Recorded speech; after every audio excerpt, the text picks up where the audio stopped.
And this is where some of the controversy starts, because we do have, one of the papyrus fragments does have the original of facsimile 1, and there's some text around it.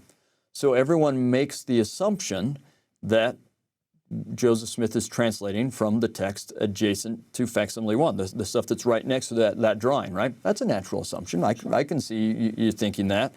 And by now, we can translate Egyptian, right? So we translate Egyptian. This is in 1967.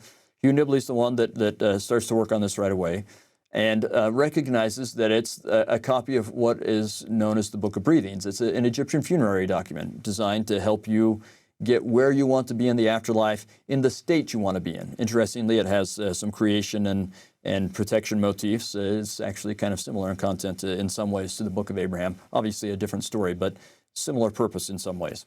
In any case, so if you are going with the assumption that they have translated from the text that is adjacent to that drawing, and then we translate that text and it's not the Book of Breathings, then you say, oh, Joseph Smith is wrong. He messed up. Yeah.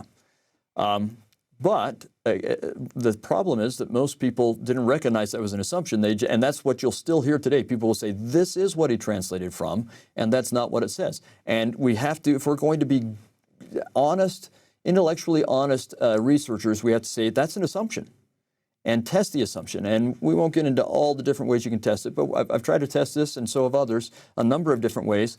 And some of the ways you test it tell you it may or may not be a good assumption. Some of the ways say it's probably not a good assumption. And one of the ways, looking at the eyewitnesses, it's almost certainly wrong.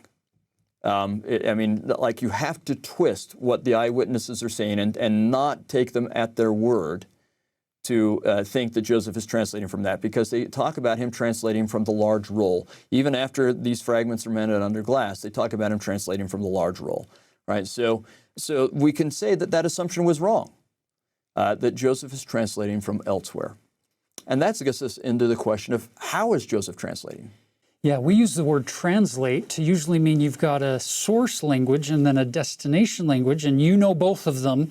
And so you bring text from one language into this, in our case, English, which means Joseph would have to be an Egyptologist as well as a good English grammarian, and I'm not sure he's neither. If he's either one. Yeah, that's exactly right. So let's walk through this a little bit, Tyler, and you can help me with this. He doesn't tell us really anything about the translation process. He doesn't really with the Book of Mormon either. He never does. He doesn't let us into the back room of the translation process on any of this. There's a part of me that thinks it's because it's such a heavenly and out of this world experience that he really can't describe it, and he may not fully understand it himself, right? It's something it's the power of God, and he knows it's working. I would have a hard time describing to you my inspirational experiences, right? They're not that easy to describe. So I think that may be part of why, in the end, I don't know. But let's say, okay, Book of Mormon. You just described how we usually think of translation, right? Got a text, one language, you give it text in another language. How does the Book of Mormon compare with that? What happens with the Book of Mormon? So it's fascinating because Joseph gets these plates that are written in, we find out later, Reformed Egyptian. Early on it says in the language of the Egyptians. Joseph doesn't know the first thing about Egyptian at that point. Right. And so it's revealed by the gift and power of God on the Urim and Thummim and later on the seer stone, this idea of God brings these words to light. Because Joseph is not an Egyptologist. Right. He cannot translate that record. So in this case, the text is actually physically present. Joseph doesn't know how to read it. God gives him a translation, and often he's not even looking at the actual text, right? It's just happening through a different process, a revelatory process, right? Yeah. So that's one of his translation projects. The next one is what we call what Joseph called the new translation of the Bible. We call it the Joseph Smith translation. How does that process stack up with what we, our kind of standard idea? Yeah, that's beautiful because he has a King James version of the Bible in English, so it's not really a translation because it's already in English. Not the way we use the word. Not the way we traditionally use that word. And he's reading through it and he's making edits and cutting words and adding entire sections to it as moved upon by heaven. That's what a prophet does. He makes the Word of God more accessible, more understandable, revealing things past, present, future, things which were hidden. Yeah, and the Book of Moses, right? All of this text, all of this is stuff that he's giving us that's not in his original text, right? He's looking at a King James Bible, and these would be just blank pages if they were pages in the King James Bible, right? Just completely blank. All of this is stuff that's not in the original text that he is giving us as pure revelation from God, right? Right. And that's one of his translation projects. There is another one we don't talk about very often, and that's in section 7.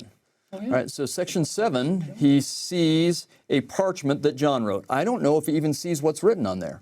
If he does, and it could have been written in, say, Aramaic, it might have been written in Greek, we don't know, but Joseph doesn't know either one of those languages. I was going to say, either way, you're stuck if you're Joseph because you don't know either one. Yeah, and you don't ever actually physically have the text, and I'm not sure, it seems like he just sees the parchment. I don't know that he actually sees the writing on the parchment, but still he gives us a translation of part of it, right? Yeah. So with the book of Abraham, is it one of those processes or something completely different? And the answer is we don't know. It could be that he's got this written on the papyrus, and he certainly talks that way. He talks about it being written on the papyrus in a language he doesn't know, and then through inspiration, and perhaps using the seer stone, which they call the Urim and Thummim. In the 1842 Nauvoo period, they talk about him using it in connection with the book of Abraham. We don't really have people talking about it in the Kirtland period. Maybe he did, maybe he didn't. I don't know. But through a revelatory process, and that's the descriptions we get from those who are working with him. Direct inspiration from heaven is a phrase that we get. All right. He gives us this text, perhaps a text that's written on the papyrus, and he gives it in Egyptian. Or actually, Oliver Cowdery says some of the letters look a little bit like Hebrew. Oliver Cowdery kind of knew Hebrew at the time. He may or may not know what he's talking about, so maybe it's some Hebrew writing on the text. I don't know. But it's a language he doesn't know, and he gives it to us in English. All right, that's one of the possibilities. If so, then what that tells us, and this is called the missing papyrus theory, that the papyrus that it was written on, which would presumably, based on the eyewitness accounts, be this long roll, was burned, right? So it's missing. We don't have it any longer. Is that the source of the book of Abraham? There's a pretty good chance. Joseph seems to talk in a way that makes me think that there's a good chance that's it. But it's also possible it's like the book of Moses, right? Where he's got this papyrus text, and as he's looking at it, he receives inspiration about a real text that exists, that is a historical record of Abraham that isn't even on the papyri. That maybe has nothing to do with that. Yeah, and it may be that this just serves to focus his mind and open it to inspiration, kind of like the Urim and Thummim does, right? Often people call this the catalyst theory, that the papyri serve as a catalyst to his receiving revelation, right? It's possible. If so, Joseph talks about the writings being on the papyri, so if that's the case, then Joseph has just himself made an assumption about this. That is, he's mistaken, right? He's not making an assumption about what it says. He's getting that through revelation, but he could make an assumption about where he's getting it from, and God doesn't feel like he needs to correct him. And it could be some of both, right?